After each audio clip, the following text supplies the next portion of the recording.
Cool. Well, I think we are live officially. Okay. Thank you all for joining us. I'm going to send the link in the chat here so that we all can share this around to our communities before we dive into the meat and potatoes of this conversation. But first of all, how are you all doing? Amazing. Thanks so much. Yeah, Doing awesome. Thanks lovely. for organizing this and having us on. No Yeah, problem. hustling, working, just the usual. Yep. Shad, how are you doing? Beautiful. Thank you for asking. Doing great. We just dropped a Tao Talk episode with Shad, actually. So I'll show that. Go check that out. That was a fun conversation. But as we let people fill in here and we share the link around and we bump it, let's get into it. So Where's the link? On chat or? I sent it in the Tao Time Stream Telegram group. Perfect. So cool. I'll add some context to this discussion and what brought this discussion together. So Bittensor was more or less struggling with the narrative problem, which is okay.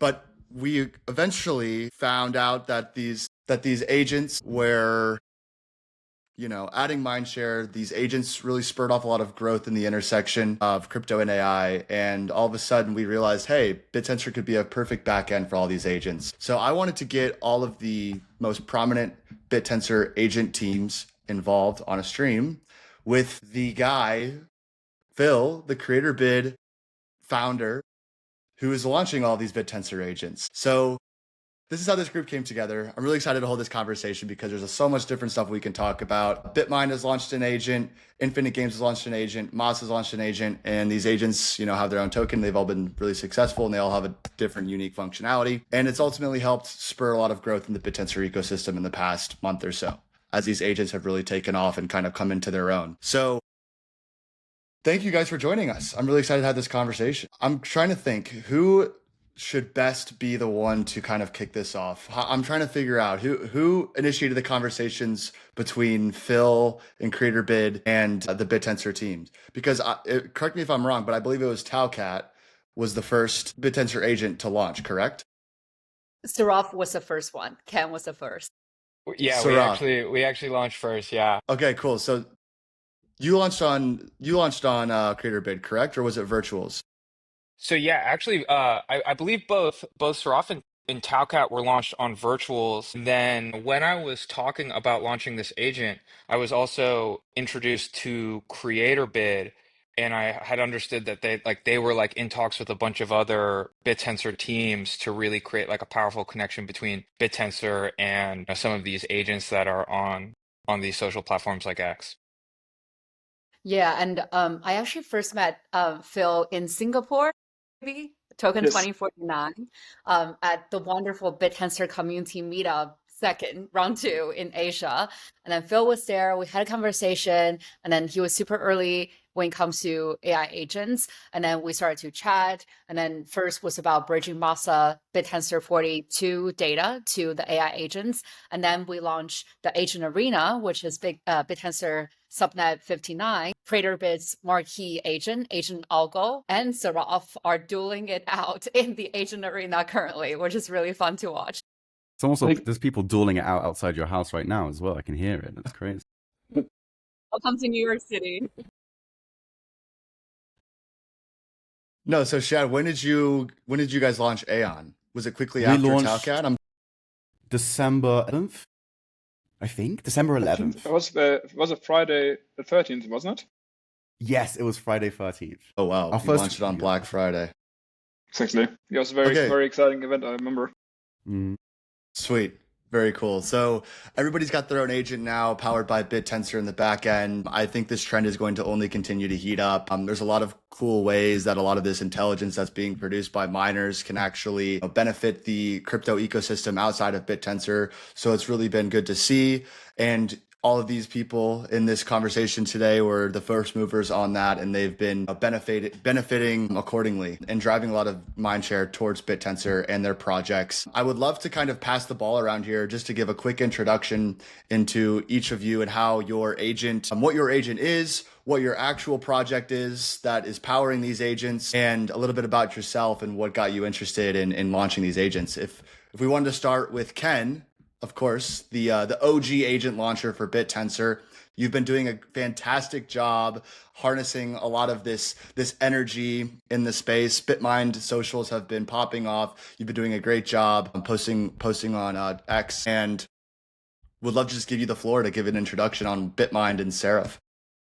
Yeah, no, thanks for setting that up. So I'm Ken, I'm the founder of BitMind. Let's see, previously was working on recommendation systems at Amazon, and then I was at Near for a couple years when I was kind of first introduced to Bittensor and started BitMind about a year ago. So BitMind runs Subnet 34 right now, which focuses on deepfake detection. And a lot of the genesis for building this subnet was the proliferation of generative AI content kind of out on the internet, and it being really important for consumers, businesses, everyone to be able to distinguish this information. What was really interesting that happened was maybe kind of the first viral AI agent was Truth Terminal and that connection with Goat. And the question that I think came up in a lot of people's minds was, is this thing actually autonomous, or does it own Goat and is it pumping its own bag and there's a human behind it? And so what started really originally as something, hey, can consumers be able to differentiate information, whether it be real or fake? It's actually the same problem. Can you identify if an entity is actually autonomous or if it's a human and real? But the goal being almost the inverse, in saying you actually want to prove that this thing is autonomous. And so we launched BitMind with a variety of different applications, kind of a Twitter bot, a web application, a browser extension. And then when this agent came up, it was like, hey, not only do we want to verify the autonomous nature of these things, but is this actually the new form factor where intelligence will be distributed, and the new paradigm in which humans will consume content and will interact with AI? And I think that was really, really interesting. And then teams like Virtuals, like CreatorBid, the kind of giant rise of Eliza being the top trending open source framework on GitHub really, I think, captivated the imagination of kind of crypto Twitter, but really everyone, that, hey, like, we should really explore this space. And it's been a wild, like month and a half being both in the X agent arena and in the Masa agent arena, competing and iterating on our agent. That's incredible. Thank you for the background information. I would like to ask you, Calanthea, about the agent arena. What is the agent arena? How does it intertwine with TAOCat? Just some context there would be super helpful. Yeah, thank you so much. And I promise the audience that I did not pay Brody to ask this question. Very grateful for the question, though, Agent Arena. So, why we launched Agent Arena? When I think about AI agents, I think about three iterations or evolutionary steps in AI agents. First, we have individual AI agents who are mostly conversational, aka the social AI agents that we engage with on a daily basis on Twitter, on TikTok, YouTube, etc. Then we start to see more utility-driven AI agents. Some of them are working, performing different kind of functions, such as mining, like trading, etc. Some of them are investing. So DAO's Fund, DAO's World, etc. They're earning income. They're basically formulating self-earning AI agents. And then I think the third generation is going to be AI agent societies, whereby AI agents collaborate and compete against each other, much like human beings. And when we think through competitive, like society of AI agents, we're thinking that there's no better platform than Bittensor for this to happen on, right? Because from my non-engineer point of view, Bittensor excels at 2 points: tau emission from day one, and game theoretical framework, where miners compete against miners, subnets can compete against subnets, etc. So we built this AI agent arena around November and then launched in December. And then what it does is that think of it as a competitive coliseum of AI agents who are competing in there based on their performance, aka miner scoring mechanism. They get tau emission and tau rewards. Actually, all four soon on the call today their AI agents are currently competing in the arena. I want to see Agent Arena grow into the ultimate competitive end game when it comes to AI agents competing against each other. And over time, it will evolve, right? The quality of AI agents will get better, hopefully. The rules will change because minor scoring mechanism would evolve over time, and the mechanism will change as well. So, for example, we can do March Madness, we can do tournament style, we can do seasonal competitions, etc., etc. The world is really our oyster when it comes to designing the future of competitive mechanism for the agent arena. Incredible. And Taucat, give us some context. What is Taucat?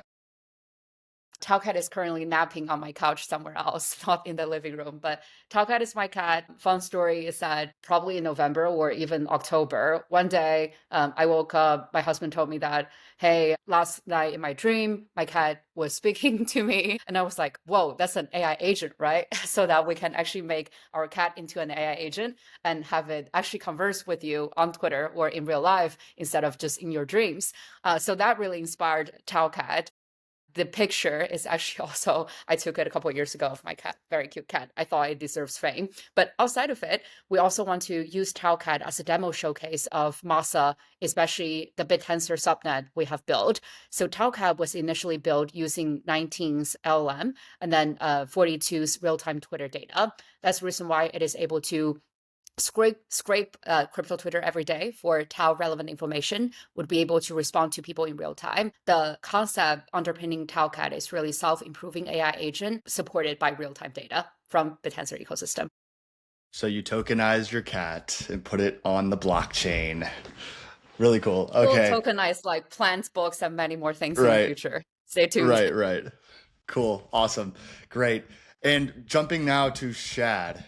Tell us, what is Aeon? How does it fit into your overall strategy for Subnet 6? Yeah, so what are we doing at Subnet 6? We are trying to literally predict the future. That's our entire goal. Since the start of humanity, we've been throwing bones and looking at the stars to try and understand what's happening, and we think there's a better way. And we think we can prove it too. So that's what Infinite Games has set out to do. Aeon is proof. So as Calinthia mentioned and both Ken mentioned, there's different levels and we're going to go through towards this like AI society. And we asked ourselves, what's the most alpha we can take from what we're doing? And the most alpha we got advised was to go set up a Cayman Island entity, raise a bunch of money, and have like a fund that bets. And we're like, okay, that sounds pretty interesting, but maybe there's a better way. And Aeon is, I think, like, not to like overhype it, but I really think it's going to blow people away when they see how it starts interacting. So its first use case will of course be market making on places like Polymarket, on-chain prediction markets, places where there's like high levels of inefficiencies. And Aeon's goal is to force feed the truth to humans, even if it means making them lose their bags. It wants to show the truth on the chart and in real life. That's the whole goal of Aeon. Incredible. I love the passion there. Awesome. Connecting the dots of all of these agents, none of it would be possible without guys like Phil. So tell us, Phil, what is Creator Bid? What can we look forward to with Creator Bid? How does it connect the dots and how does it actually enable all these agents to come to life?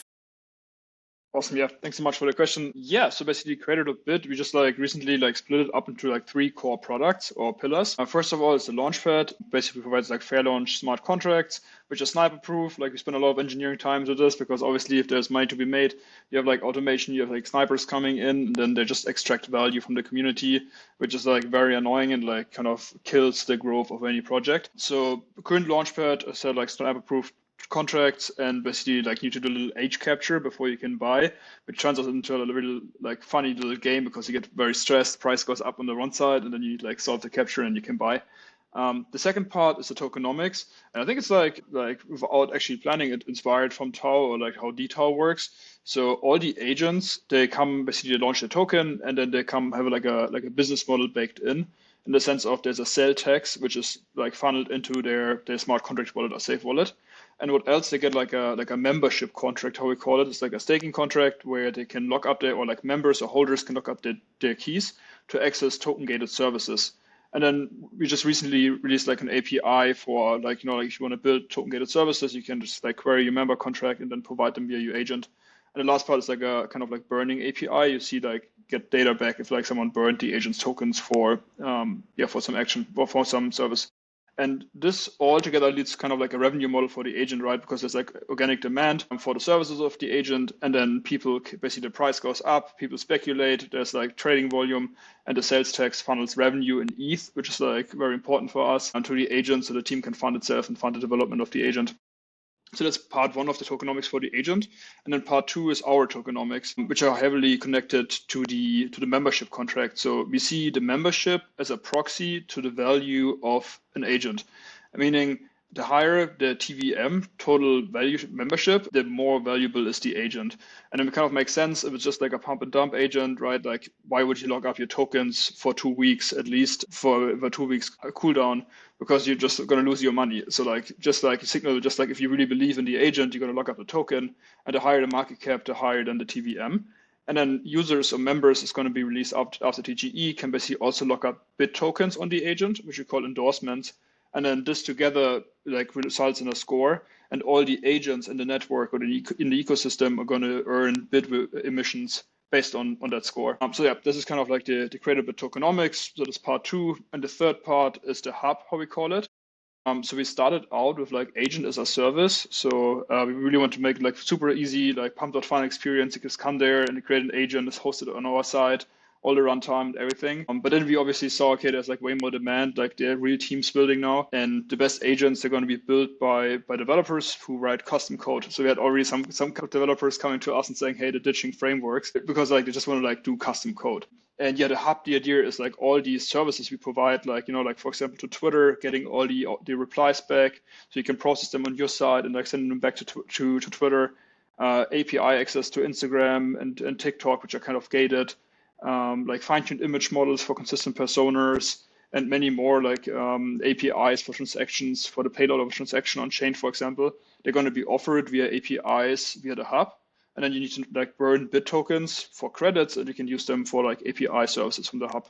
And yeah, that kind of rounds up the creator bit services, which is then Launchpad, tokenomics, and hub.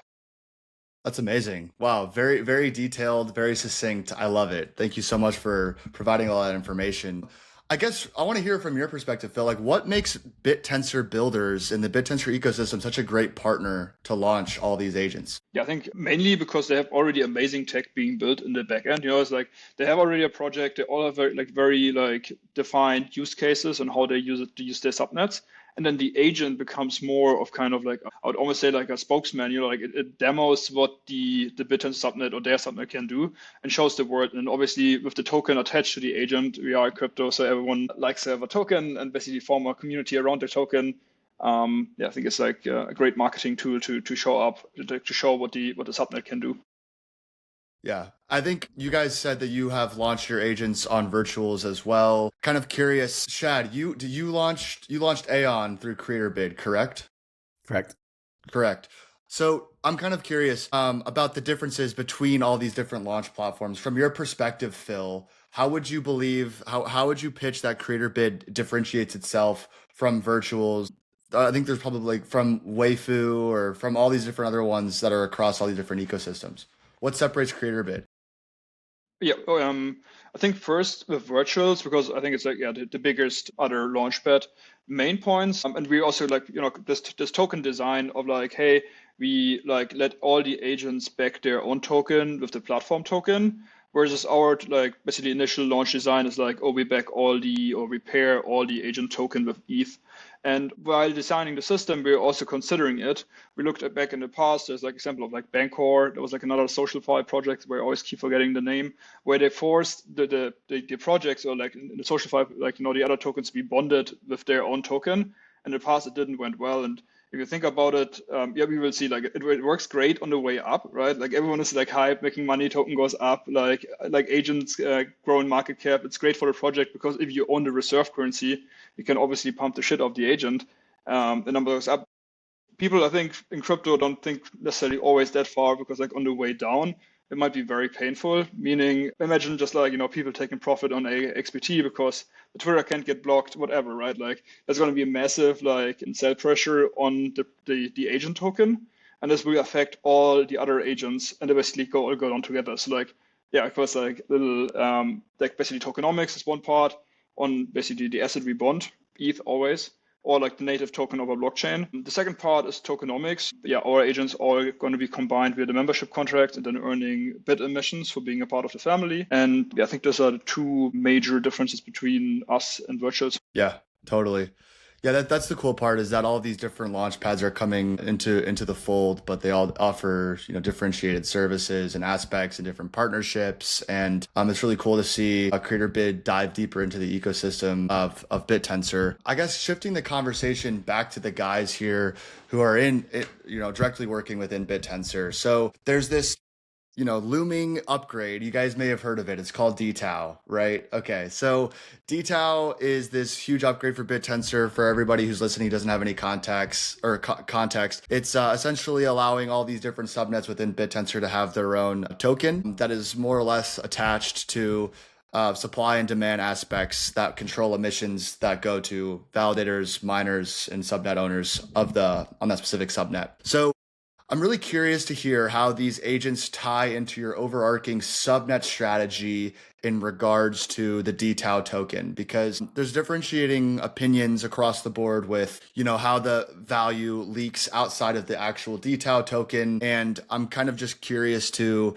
explore how these agents will add value to the dTAO token, or how this creates a virtuous relationship between your overarching subnet strategy and the agent in which you've launched. I don't know who wants to take this question first, but I believe that Ken, you may have thought about this really hard, or Shad, and I'll kick it to you guys first and we can kind of go around the table. Yeah, Ken, I'm going to put you on the spot with this. It's going to be wild. Let's see. So like, I think kind of like maybe bridging even the question that you asked Phil previously is like, why is Bittensor set up like really well for these agents, right? Currently, right, more like thousands of agents are launched every day. And really what you have to do as an agent builder is differentiate. And to Phil's point, it's like all of us have created, I think, really powerful technology in these specific niches of AI that enable for that differentiation of the agents. And so that's what makes it really powerful. And then how it ties into dTAO. So dTAO is like, right, it's going to be essentially a free market, an open free market determining the value of your subnet and the commodity that it's producing. And so how does the agent fit into that in the open free market? I think the biggest thing really ties into the utility of like why agents are powerful, but it's a distribution mechanism for the intelligence, for the commodity that your subnet is creating. And so in an open free market, you really need to communicate the value proposition and the utility that your subnet is creating. And this is a great way to do that. X is a widely used platform. These agents can be proactive, they can engage. You don't have to go to create a product where users have to go to it. All the users are on X and you're able to reach this massive, massive audience. And so how I look at it from the dTAO perspective is that it's really about distribution and education. And it will be wild. We're thinking about dTAO a lot, but I think the main focus in the grand vision is just really honing in on the core utility and the kind of benefit of the commodity that you're creating on the subnet. And right, dTAO will be a massive change and it will be a free market, which I'm really, really excited about. But especially with kind of new immature markets, they're not specifically rational.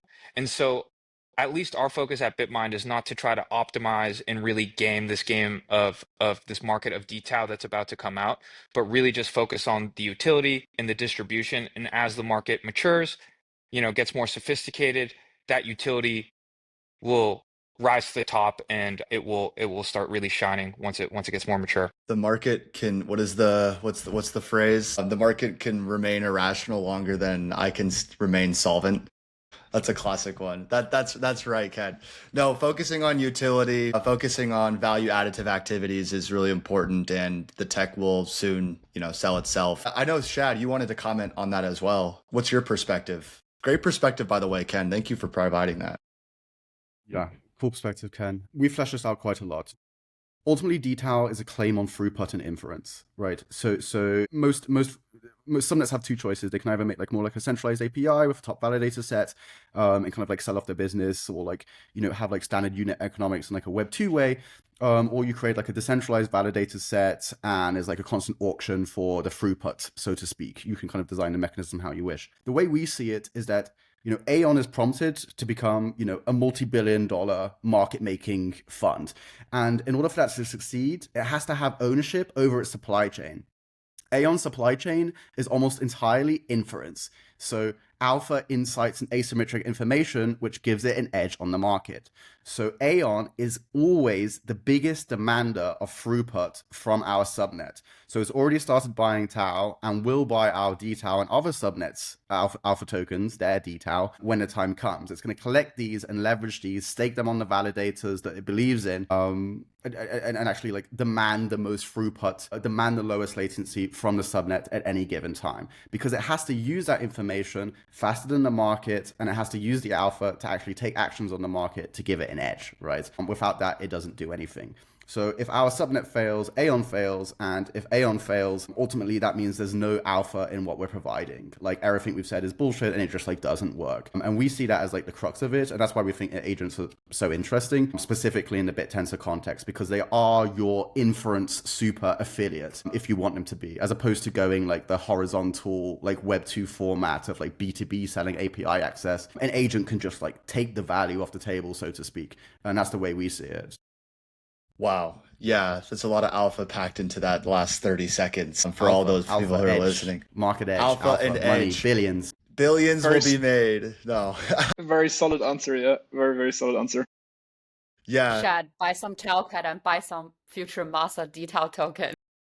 Oh, it will. It'll demand inference. It's going to be a Bittensor maxi, don't worry. You guys, Awesome. Love it. the market wants AI investment DAOs, but we've got Aeon that is consolidating and building positions in TAO. So if you want your exposure, you know where to find it. Calanthea, would love to kind of hear you articulate how, because you've got a lot of subnets now, right? I think you're the only person on this call with more than one subnet. So we'd love to hear your overarching strategy with dTAO and overall subnet building and how the agents play into that strategy.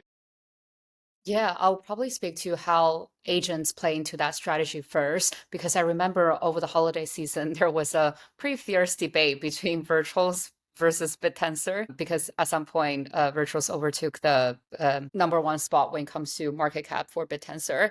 And then that inspired a lot of debate about what value Bittensor inserts into the world. I truly believe Bittensor is the brain for decentralized AI, because how the community is set up, because of the community Open Tensor Foundation and all of us have built in the past 2 years or so. We managed to attract some of the most technically advanced infra builders out there, and that is going to create a lot of value over time. No matter whether token goes up or down, the value exists and is going to be amplified into super cycles to come in the future, whether it's 5 years, 10 years, etc. That's the reason why we decided to enter into Bittensor. Actually debuted our token before we even got to know Bittensor, and we dropped a lot of projects and products we were building and learned how to build a Bittensor subnet. Now we have built 2 Bittensor subnet. I think that's sufficient evidence to show that we're actually very bullish in the Bittensor ecosystem, hence dedicating all the engineering resources in building subnets. But Bittensor also can be more interesting, or more people will get to know Bittensor if there are actual ways to show and tell the power of Bittensor infrastructure. Enter AI agents. AI agents are a great way for retail users who are normies, non-technical people to understand the power of Bittensor subnets, right? There's inference, there's data, there's many other like 3D image generation, there's deepfake detection, etc. If retail user is not able to see the manifestation, the application layer of Bittensor infra, people will not be able to understand Bittensor. So I think AI agents is a great way for people to understand Bittensor. There's no point in fighting like who is the #1 like market cap AI token out there. It's about the long-term value that we're going to generate over time. That's my thought. 100%. I think one. Go ahead. Yeah, just one subnet I'm still missing. I think it's 17. what's it, 19, like the 3D guys for 4th gen. We already chatted with them. Like I need to like DM them again. Like an agent for them would be just so cool, because I love to play around on on their Discord to create like 3D models. But yeah, like it needs to be automated, just like flexing what they can do. Yeah, and maybe just I thought there was really interesting answers from everyone. Kind of what Calanthea said about, it being the brain. Like I've tried to describe it, right? BitTensor is the back end, and agents are the front end, where BitTensor is, the TCP IP of AI, and agents being the, HTML or CSS and how people are actually viewing it. And then to Shad's point about how like Aeon being kind of like this massive way to distribute and get usage on it, right? Saraf has X more followers than the BitMind Twitter account, and we've seen massive usage of engagement with our agent. And really just, it's such a fascinating front end interface to be able to interact with it. You can have massive threads and continue to talk to it over long periods of time. And then the other really interesting piece, which I thought that Chad touched on, was about, detail being about latency. I think something very interesting about the form factor of agents and operating on social media platforms is that latency isn't as big of a factor in the design of this. Because when you're interacting with other humans on X, you're not expecting, a millisecond time level response. You're fine if it's like 5 minutes, 30 seconds, 10 minutes. And that I think gives a lot of really interesting design space for inference time compute and performing, sophisticated inference and computation on these subnets to give like really useful and powerful answers. 100%. I would say, like, let's say you're sniping markets on Polymarkets, or you're interacting with an order book system. I think that's when time comes into account. If you're replying to someone on Twitter, like, of course, who gives a shit? It doesn't matter, right? All that matters is the actual content. No, I love the vision of what you guys are doing at Aeon. Like, hey, like, real-time market analytics to improve these prediction markets, which are growing super, super fast. I think the other maybe observation of the space that you're playing in is that, there was some conjecture or hypothesis that poly market and prediction markets were going to take a huge dip after the election cycle. But I think as you're seeing right now, right, like it took that dip, but there's more and more interesting prediction markets popping up. Right, the All In podcast prediction, that collaboration. You obviously had the traditional market of sports betting, but I think you're going to be seeing more and more of these prediction markets popping up of like interesting things that are just going on in the world. And commodities, there's lots of different takes. Lots of different takes. Are you guys looking to launch more agents, or how does that look? Or do you kind of just like your single agent, or what's your strategy here? Are we going multi agents in the future because they've done so well? I mean, like you said, Ken, we need more agents to ape, man. Come on, more tokens, more tokens.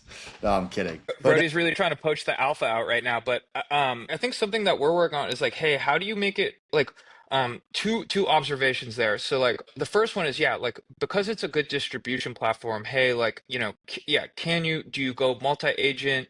Do you create a really seamless like something we're thinking about, do you create like a really interesting way where it's easy to build agents on top of BitTensor? Like, right, I think CreatorBit has done a great job. Something I've heard from D King and the Infinite Games team is like, right, they've made it really, really easy to spin these up. And I think that's the value proposition of both Virtuals and CreatorBit. Like, and that's why you're seeing this proliferation of it. But I think the second observation is right now, right, all of the agent builders on this call right now, right, their agent is built on the subnet that they also own. And every single application that is built on top of BitTensor has essentially been the subnet owner. And if you can expose BitTensor's intelligence commodities to either application builders or agent builders, then I think there's a new market to be created of just, right, these builders building on top of it and kind of creating a new stakeholder in the BitTensor ecosystem, which is the application agent builder. So I'm definitely very excited about that route and that angle. okay, so there's Yeah. some hidden thing in there. Somebody's building with BitMind's intelligence. We got it. Cool, cool, It's cool.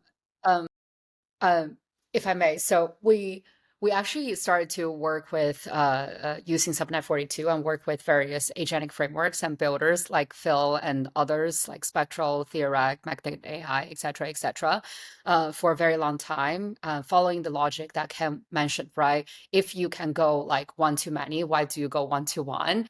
It's in crypto attention, I think it's a really interesting game, right? Or resource that people are chasing. Now we have been working with those partners, but a lot of it did not catch people's attention and did not enter into mainstream consciousness. And it took one Talcat, a viral AI agent, to get people start to look at Masa again, which is a really, really interesting way because ultimately it creates a active and positive flywheel to like interesting agents showcase technology power more builder to build more agents in the future.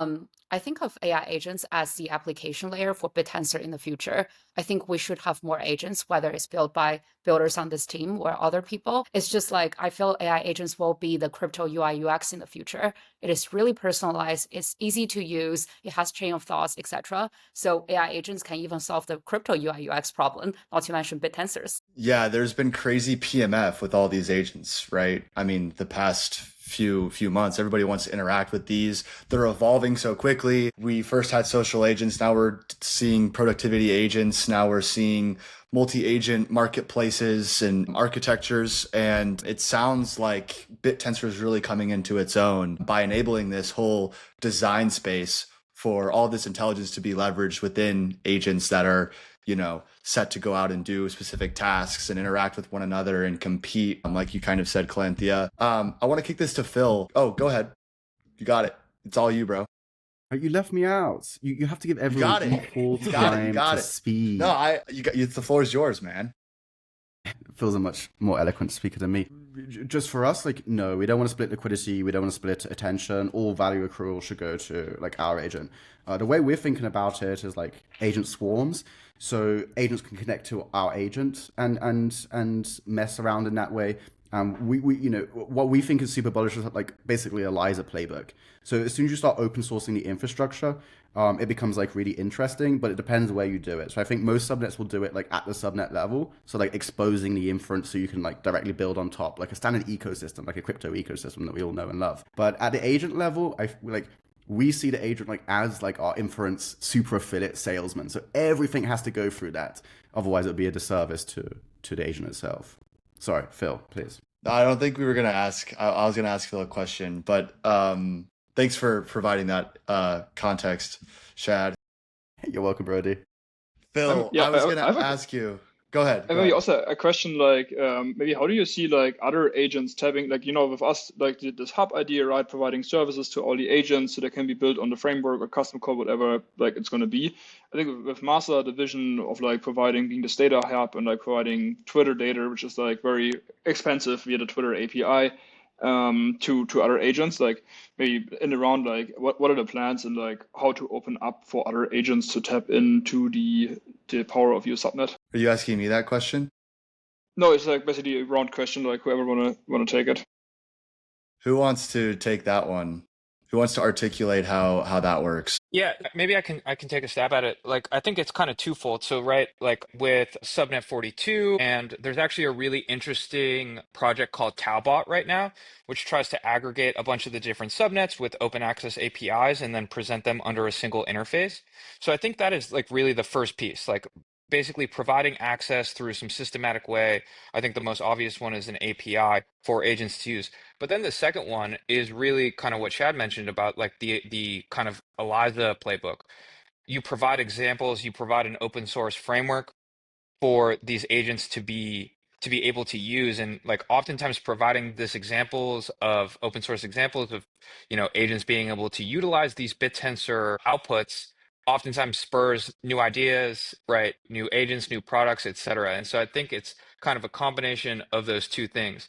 But then I think the real meta and one interesting angle moving forward is really this agent to agent communication. So on one end, you could directly interact with the Subnet 42 API to scrape data, but then maybe in a future world, right, you could have your agent talk with Talcat to get like, hey, Talcat, what do you think about what's Elon saying about his new SpaceX rocket, to get Twitter data that way, and just agent to agent interaction to inform your agent for more informed results. Or like, right, you talk with Aon about like prediction markets about your specific niche or vertical that you're interested in, which I think is kind of an angle that I think a lot of people are going after. But like agent to agent commerce, agent to agent interaction, I think is a really exciting space that is definitely early innings and yet to be fully explored right now. Yeah, Yeah, I ironically couldn't enough, agree more. I was just Go going to ahead. say, quick comment. Ironically enough, we talked about this exact concept, agent to agent transacting and agent to agent marketplaces with FXN yesterday. So if you want to get in touch with how you can leverage FXN's marketplace for agents, let me know, and I can get you connected. But yeah, Calanthea, go ahead, take Yeah, the floor. so FXN is actually going to build an AI agent that leverages 42 to help people scrape Twitter data. But I would also love for Talcat to offer that piece of information, especially about Bittensor market intelligence, etc. I really, really, really couldn't agree more with what Ken said. Previously, we talked about how AI agents are becoming the user-facing UI UX for crypto, right? But who is it to say that AI agents cannot be the developer facing UI UX for crypto? Traditionally, we have relied on tools such as, or interfaces such as APIs and SDKs for us to do developer go-to-market. And at Masa, we actually have spent a lot of time doing that as well, because I initially came from the Web2 world, and so do many of our engineers. Whenever we think about selling to developers, we think about, okay, instead of having them set up a node on our subnet, how do we provide an easier way for them to access our information? But with AI agents, this might become even more seamless, right? You don't need to have an API, which we will, by the way, for 42 in Q1, but you can also directly talk to an AI agent to achieve the same purpose. So overall, I'm super bullish. Now, Ken has expanded my thinking when it comes to the AI being UI UX thing. Yeah, it's really interesting to look at these agents more or less as customers of all of these subnets, right? So I'm going to actually probably go into the DAI hub today and see Ken in person, IRL, and try to convince Rob about agents. So I've had this conversation with Rob from Manifold Labs, Subnet for Targon, about agents for a while. I think he's starting to think about it a little bit more. So I'm excited to have that conversation now in a few hours with him about the concept of these agents being customers of these subnets. Would love to kind of wrap it up on one final bang from all of you, because I'm starting to get a little bit hungry and I need to go see Ken, like I said, if we need to go hang out. So one final bang before we wrap all this up. Let's start backwards this time. Phil, one final bang, creator bid. What can we look forward to? When token? I know you probably can't really say. Creator bid has been kind of teasing this idea for a while. You guys had your pre-sale, correct? And Yeah. yeah, would love to get any information that you'd like to share for our listeners here. I mean, the people who followed closely, like we had already a TGE like a month ago, December 9th. Yeah, December 9th was our TGE with World Why? Foundry. Okay. It didn't go as we planned it. Like the anti-bot protection of Fjord unfortunately failed, DDoSed. Someone was able to buy like 500,000 worth of token via a contract where it should have just been a 10K max allocation. So the whole thing did not work out as planned. And then like I was like amused, kind of like Sniper is really thinking they're gonna get their allocation, and we just like, yeah, well, like they just bought like 10% of the supply, but we're just gonna give them all the tokens. That's fine. And obviously not. We like refunded, or like Fjord refunded the participants, and we were gearing up since then. It was a very like lengthy. Basically, we have something cooking. There might be some alpha on our Twitter account if you look there. So there's like a first sign. There's like an airdrop currently going on in collaboration with Binance Wallet. And yeah, we're working hard here with a big partner on making the IDO, or like the next launch of our token, a big success and a very fair game for every participant. And yeah, it's hopefully very, very soon. Stay tuned. Got it. So we're going to go for take two. Cool. Very good. Shad, back to you. At the Infinite Games level, mostly post-detail things. So I don't think anything interesting to this audience. New validator mechanism, score mechanism, stuff like that. More important to like the core TAO. With regards to Aeon, it's going to start betting. It's going to start putting how do I say this in like a appropriate way? It's going to put its dick on the table. I don't really know how to say it in like another way. It's going to show its worth to the world.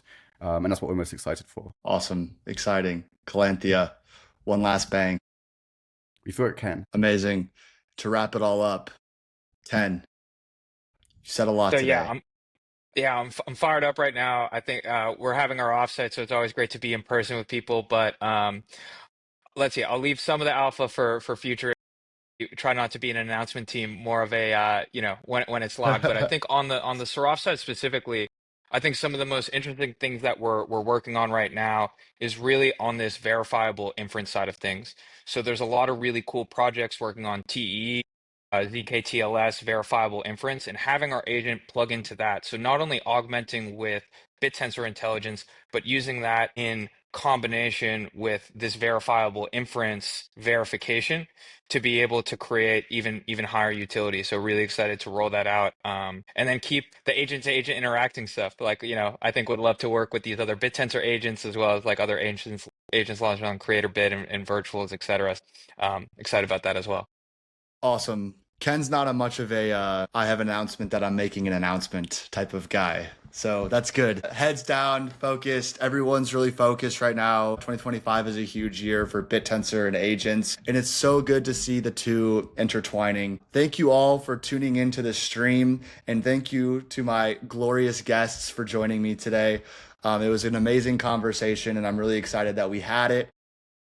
There'll be a summary that comes out capturing all of the alpha that we just discussed here today in case you missed it. And you know where to find us at Outpost, taotimes.xyz/subscribe if you want the weekly updates for everything that's going on in the Bittensor ecosystem. Thank you guys again. It was a blast. I'm really excited that we had this and really, really stoked. Thanks so much for having us. Thanks, everybody. Bye-bye.